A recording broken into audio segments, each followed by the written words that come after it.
What music they make.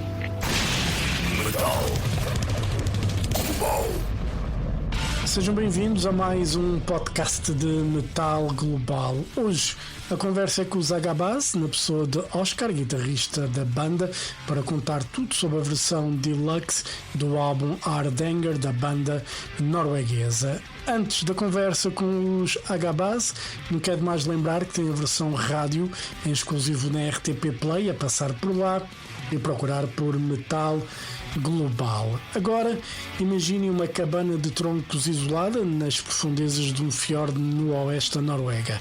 Parece o cenário perfeito para um retiro espiritual ou para um documentário sobre a natureza, certo? Errado. Foi exatamente ali que nasceu uma das fusões mais ferozes e improváveis da música atual, o Death Jazz.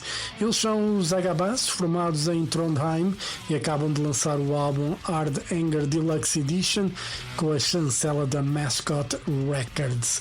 Se estás a tentar imaginar o resultado, bem, imagina o death metal e o jazz a colidirem a alta velocidade. É caótico, é pesado, mas resulta incrivelmente bem. E a verdade é que eles não conquistaram o público apenas pela música.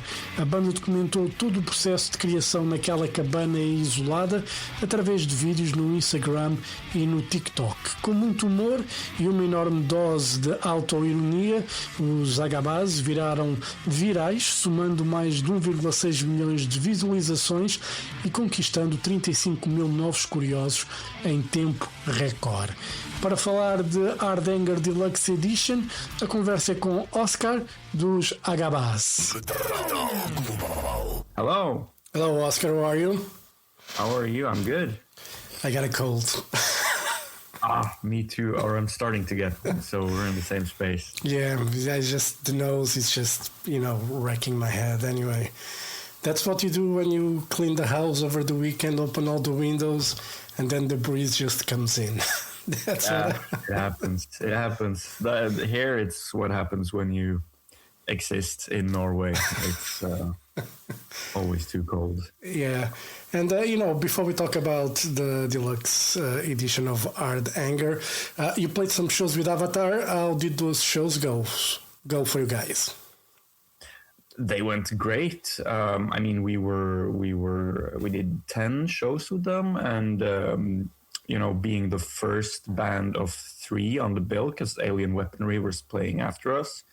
I think the response was really great. Their fans was super open to hearing new stuff.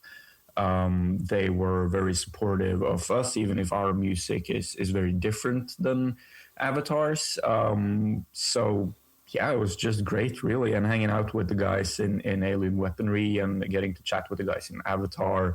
Obviously they're very busy, so we didn't get to hang out as much as all of us would really have liked. But just getting to be with everyone and having a great time. It was fantastic. Cool, and it's something that you would like to do again.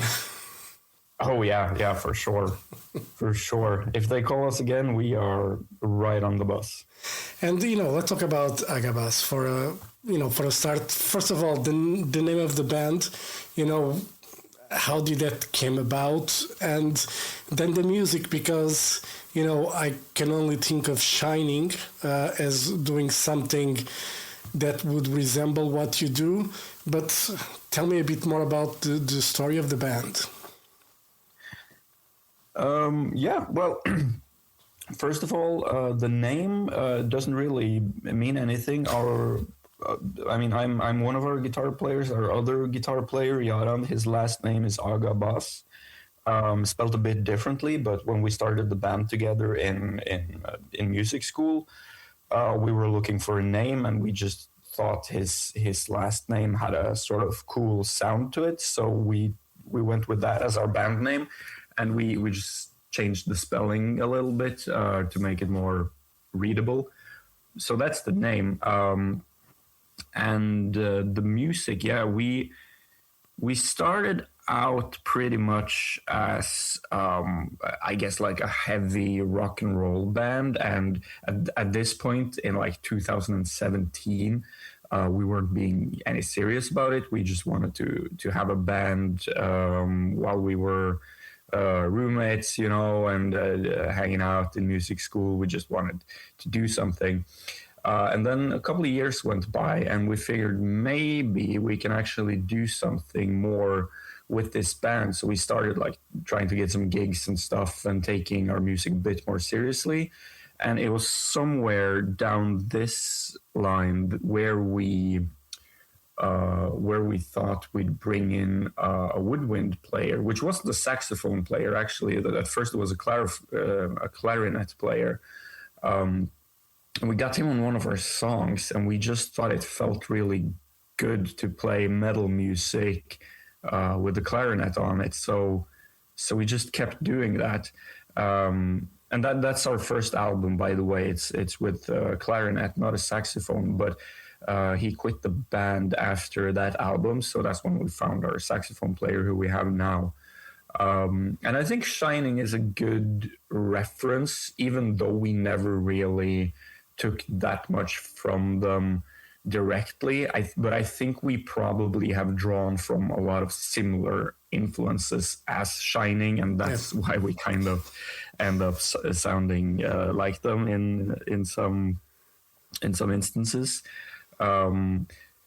But our sound is more shaped by people in the band being influenced by these heavier bands, and then also being influenced by these jazz artists, and it just sort of comes together naturally for us. Yeah. So everybody in the band has a musical background. You all went to music school, so you guys know what you're doing. Even though if I show this album to my mother, she will think it's noise. She will probably just, run out of the house. I don't know. Yes, you wouldn't be wrong.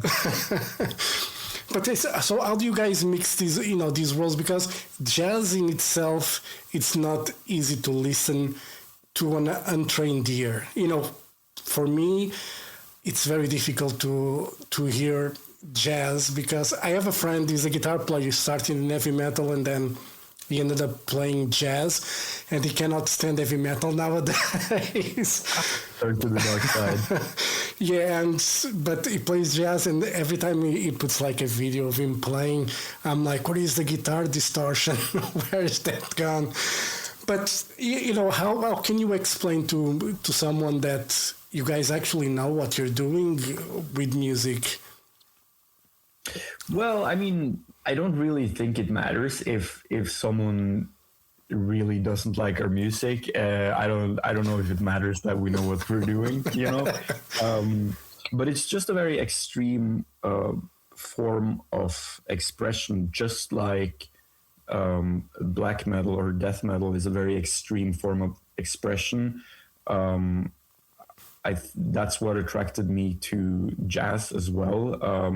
And the first time I was hearing the kind of stuff like 60s Coltrane stuff, like the My Favorite Things recording, where he just like rips it for like 30 minutes and it's full intensity all the way. The first time I heard that stuff, I was just kind of blown away that it was possible to put that much energy into a musical performance. And I was already a metalhead, so like the fact that it was a bit noisy didn't bother me. I liked it. I got really into jazz when I was like 17, 18. And for a while, I kind of did the thing your friend did, where sort of went over to the dark side and started listening a bit too exclusively to jazz. But eventually, I just naturally found my way back into my roots, but I had this love for jazz with me, and just the way it can get so intense and sort of heavy in its own way. And I just wanted to see if I could do something that would mix those two feelings. If you can get that euphoric feeling you get when you listen to like super fast blast beats and super heavy breakdowns, mixed with that euphoric feeling when someone is, you know, ripping a soprano sax solo for 13 minutes without slowing down anything, and just see if it could merge like this. Yeah. And that's sort of the expression we're trying to find with our music. So naturally, it is going to be a bit too extreme for some people. And, you know, obviously a lot of bands from Norway, they are extreme metal bands. Is that related to the dark winters, to the cold? Because, you know, I'm from Portugal. It's normally warmer weather, and we don't have that many extreme bands. I mean, we do have, but not that many. Is it like, do you think the music is weather related somehow? It might be, but you know, it's hard to say. I think we'd need like a smarter person to answer this, but I don't know. People in Norway, like, yeah, it gets pretty cold, so people spend a lot of time inside. So maybe they just have more time to, you know, work on their one-man black metal project. But I don't know. Like, people love metal in Italy as well. So I think it's just a thing that kind of started here for whatever reason, and it's grown into a very rich part of our cultural heritage. And it's just sort of the thing now. Black metal bands come from Norway, and you know, you have Swedish death metal, and you know, America has metalcore, and I don't know. I have no idea. But like in Norway, like in Sweden, you see the government normally, you know, supporting, you know, the arts. Does that happen in Norway as well? Oh yeah, for sure. The government has a lot of great funding. What's it called? Like, you can apply for funding if you're an artist to be able to finance your project. Like, if we go on tour, we can apply for funds from the government because they genuinely want Norwegian cultural export to be of high quality. So it's definitely a good opportunity. Like, it's not easy to get the funding, but if you really work hard and you make a good application and stuff, there's money for cultural export here, unless we pick a right-wing government, which seems to be something that might happen in the coming years. So I really hope that doesn't happen, because they don't give a shit about the arts. Yeah. But right now we have a government that does, and that's nice for bands like us. Yeah, I think it's unfortunately seems to be a tendency in Europe for right-wing, you know, to be growing. You know, there's a lot of frustration in people, and they tend to, I don't even know why they go to the right-wing, you know, extreme. We have that in Portugal now. Fortunately, we still have in power relatively moderate, you know, government, but it's getting complicated, you know. And one of the things about that a lot of people don't realize with the right-wing parties, it's the arts are going to be one of the first things to go, because they don't want education, they don't want artists, nothing like that. They want dumb people. Yeah, it's scary. We have this party in Norway called they call themselves the Progression Party, and they are sort of anti-immigration and just pro private sector. So like anything that's publicly funded doesn't make sense to them. They think everyone should sort of build their own paths. This sort of American dream kind of mindset. Yeah. And they are luring a lot of young people into their group by being like, we're going to cut the taxes and stuff like that. And they are getting popular, which is very scary. Yeah. Yeah, yeah. I think one of the things that normally the moderate parties should do is just go on fucking social media and do proper do proper videos, do proper stuff, because that's where kids are and that's where they're getting their information. And if you don't get there and explain exactly what's happening and why or where your money goes to from taxes, they won't get it. They just think they're being ripped off. And Yeah. in Portugal they're trying the same. They're trying to privatize health, and it's a fight, man. It's a fight to try to keep it public. And one of the things, like if you have like a serious disease, it's not the private that's going to look after you. It's going to be the public, and people forget that shit. It's Yeah. anyway. But going to Hard Anger Deluxe Edition, you guys got 3 new tracks on the on this album. One of them, it's Kill, which is like just initial words. It's about artificial intelligence. Is it something that worries you as an artist, or you think you can use it as a tool? I think artificial intelligence could definitely and should be used as a tool. I think the problem that we're seeing, or at least like a tendency we're seeing these days, is that people are using it for creativity, which really scares me, because we're going to stop thinking if we let it do that for us. We're going to stop enjoying the process of getting ideas.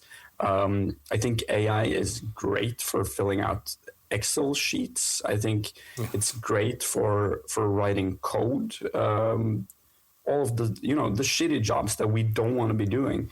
But people are using it to make art, and I think that's a very dystopian tendency if we can't even be bothered to make beautiful things. We need something to do that for us, and I think we're going to lose a lot in that process.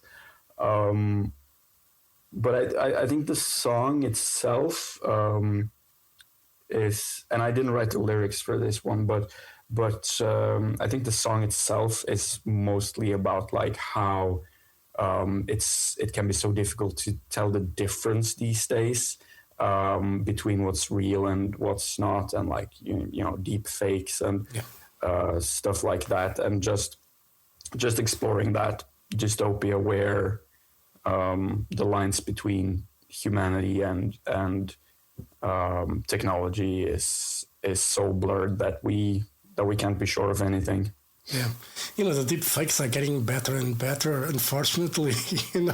I mean, you really need to have an AI tool to say if it's AI or not. Yeah, it's scary. It's crazy. And another extra song you guys got on this album, it's a version of The Wizard from Black Sabbath. Very interesting take that you guys did, like with the sax, playing a lot of the of the melody and stuff. How did you guys come about? First of all, why The Wizard, and how was the approach to make the version an Agabas song, so to say? Well, we just, first of all, we just wanted to cover a Black Sabbath song because it's something we'd wanted to do for a long time. And when Ozzy passed away, we thought it was really time to do something to honor the influence he's had on all of us and everyone. And when it came time to pick a song, we were discussing a few options, but someone made the point that the harmonica melody on The Wizard could be a really cool part for sax, and everyone just went, yes, of course. And it just started with, I think, I first recorded like the guitar parts, and like put on the octave stuff and like tried to see what I could do more Agabas like in the guitar parts. And then we went to track the drums, which is usually where it starts sounding like us, because so much of the personality, at least I think, is in the drums when you have a band like this. So Björn did his thing on the drums, and it started sounding really cool because he has these jazzy fills. And we tried a new thing on this recording with some higher tuned, more jazzy sounding toms, which I think ended up sounding quite cool. And then we did the saxophone on top of that, and it just sort of came together. Yeah, it's a great version, and obviously the original version of the album came out last year. Are you guys already thinking of new music? Even though obviously you have this deluxe edition, but are you guys already planning a follow up for the records? Yeah, we're writing a lot of music these days, and we are collaborating a lot more with each other than we have been earlier. We have sort of been this typical demo metal band where like someone in the bands write a song and they pretty much finish the demo and then they bring it to the band, and that's sort of the song. And that's worked best for us because we live so spread apart. But now we have this huge riff bank where we're just writing little snippets and we're uploading it to the riff bank, which I think already we have like 60 tracks or something in there. And then the others just pick from that. And sometimes when we meet up, we'll work on something together. And we're planning to get together at the end of this year to just take that whole riff bank and turn it into an album together. It's going to be hard work, or it's going to be fun? I hope it's going to be fun. It'll be hard, but it won't be like, construction work hard. We're making art, so we're having fun. And what are the plans for the rest of the year? You guys did these shows with Avatar. Are you guys planning more shows for the summer? What's the plan? This summer, not too much. We have 1 or 2 festivals, I think. And then we might be setting up a headline tour in the fall, but I can't confirm that yet. But we're working on something there. Very good. So at the end of the year, you guys will gather and work on the new album. So the release, it's going to be for sometime in the summer, probably of next year, or autumn, maybe. It takes a bit longer, I guess. Yeah, probably something like that. I can't confirm the timeline right now because we just started working with a bigger label as well, so they probably have some processes that are longer than we're used to, but maybe not. I really don't know. If you finish the album in 2 weeks, at the end of the year, maybe. Could happen. All right, Oscar, thank you very much for your time. All the best for Agabas. Looking forward for new music, hopefully not too long next year. And, hope to see you guys soon. Maybe a tour on this side of Europe. I know it's far. But it's nice. It's warmer. So. Yeah, I hope we get to play in Portugal someday. All right, Oscar, thank you very much. Have a great day and hope to see you soon. All right. Thank you. Thank you. Okay, bye. Bye.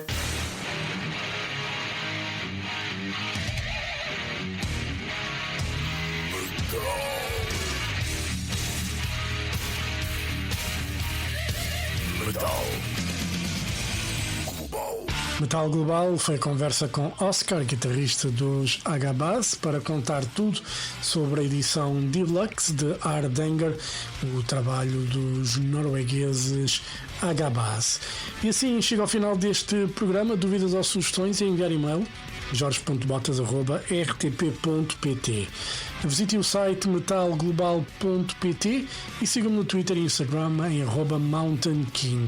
Se estão a ouvir esta versão em Apple Podcasts, Spotify ou YouTube Music, subscrevam para não perder nenhum episódio. Se passarem pelo Facebook, procurem pela página do Metal Global e façam um like ou follow na página, não têm nada a perder, ainda recebem notícias todos os dias. Eu volto no próximo programa. Um forte abraço. Children of the night, you will live through the centuries to come. I have lived. Good night.